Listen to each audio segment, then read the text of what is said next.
Hey guys, on this episode of Next Level Fishing TV, I'm gonna go out with my buddy Mark Garcia. We're gonna pre-fish for an upcoming tournament, and it should be dope. We're gonna be targeting redfish, trout, flounder.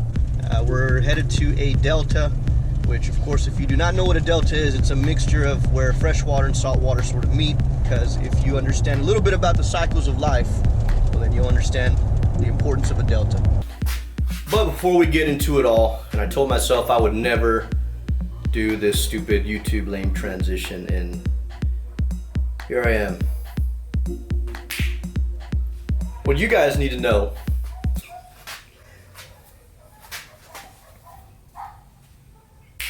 what you guys may all want to know is what is the approach. And so since this is a behind the scenes episode, I'm going to show you guys a little something that's fresh out, maybe even not even out yet, but will be out very soon. You will always see me, well, and Ram too for that matter, with some trout support. This is what I take when I know that I'm going to be battling some heavy vegetation. We've done episodes on this as to why in the past. If you have any questions about that, comment below and I'll definitely help you out with that. Don't tell my friends, but if you're just getting into the sport and you're struggling with soft plastics, I'm telling you right now, the easiest transition into soft plastics is this stuff right here. It's gulp, it works, it's highly scented.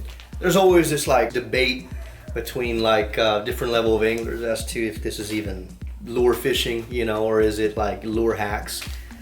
If you guys have been following me since the very beginning, you guys already know that this is a very successful company. I'm not saying that we made them successful. I'm not saying that they are who they are because of what we did in the past. I'm telling you guys that we picked up on a lure years back because we knew it worked, and this product sold itself. We didn't have to do anything. So you will always, whenever there's a paddle tail in my tackle box, or if you see me throwing a paddle tail, 9 times out of 10, unless I'm testing out some products, it's gonna be this paddle tail right here. Of course, in very different colors. The second soft plastic that I'm always going to take, and it's going to be between this one and that Trout Support right there, depending on the territory. But especially right now, even coming out of winter, believe it or not, I'm still going to have some sort of a jerk bait.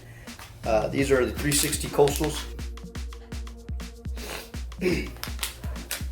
If you have never used a jerk bait, and you are a trout fisherman, then you are missing out.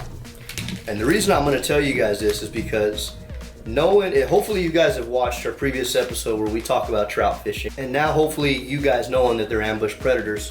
There's this thing called Reactive Strike, and ambush predators, like that's how you go after them. You want something that's going to trigger them. You want something that's going to bring them out of their natural element.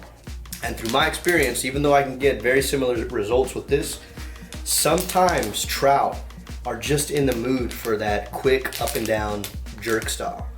And usually whenever you see that, you'll get a lot better results than just whipping in and out a paddle tail. Now it's not to say that you cannot use these two in the same style. So what do I mean by that? I mean the difference is design. This is a paddle tail, you know, it's gonna give off a lot more vibration. So, you know, there's different elements in a paddle tail design versus something like this. Whereas when you see this in action and when it's used properly, it just does certain things that may trigger a specific species of fish that this may have a hard time doing. So, paddle tail, jerk bait. Those are my 2 soft plastics. Now, when do I decide if I'm going to be using a Trout Support versus a paddle tail? Conditions. So, if it's a windy day and there's a lot of grass and vegetation, you'll never see me with this. Even though I can set this up as a weedless, and as much as I love matrix shad, the design of this and some of the hooks that I'm able to use, they just perform a little bit better in some of the Texas vegetation that we have. Whether it's that snodgrass, algae, you name it, much better design. And you still get a little bit of vibration. You don't get the tail whip, that style of vibration, but you do get vibration because of the back end of these tails. So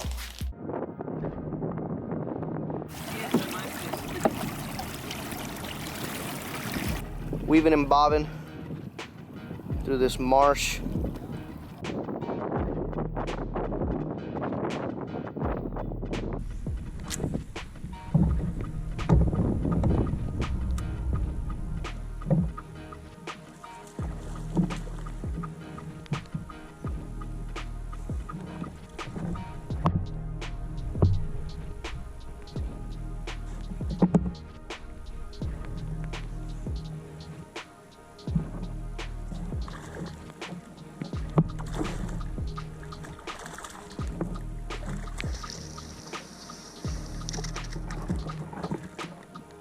Yo.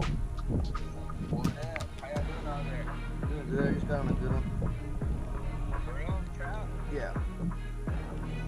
Y'all the bank or what? Where you at? I'm still over here working this lake over here. There's a lot of action all over, man. I just can't seem to get anything besides just throw trout. Yeah. All right, keep working it, but they're starting to hit over here, just so you know. All right, where y'all at exactly? Just you'll see it straight across.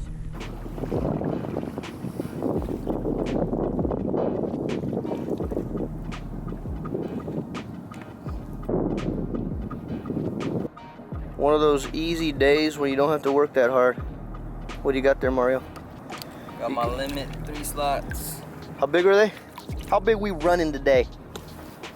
One is 25, 22, and 23. Dang. We got into fish, so it was worth the mud. Oh man. Huh?